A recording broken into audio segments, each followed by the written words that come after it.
20 manat Aha. seçə bilərsiniz. Ya da Yumiko Market'in kutusunu. Onun üçün qutu hədiyyə 20 manat daha istəmirsiniz? maraqlıdır.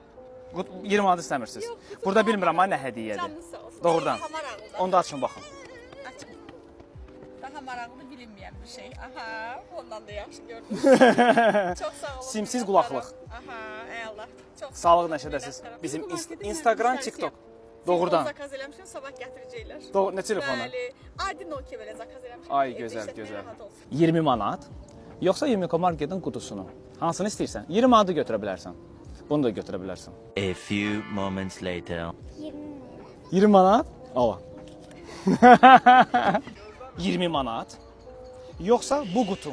Hansını seçərsiniz? Siz pul da götürə bilərsiniz. Sizindir. Ya da ki qutu. Amma qutunun içində nə olduğunu mən bilmirəm. Əlbəttə ki, hədiyyə. Doğrudan. Bəli. Onda açın baxın. Aha. 10.000 amperli telefon power bankı.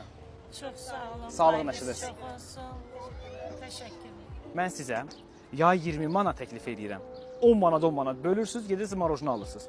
Və ya hədiyyə. 20 manat istəmirsiniz. Boş çıxsa bəs. Doğrudan. Korobkanı qaytaracaqsam sonra. Mi dinamik.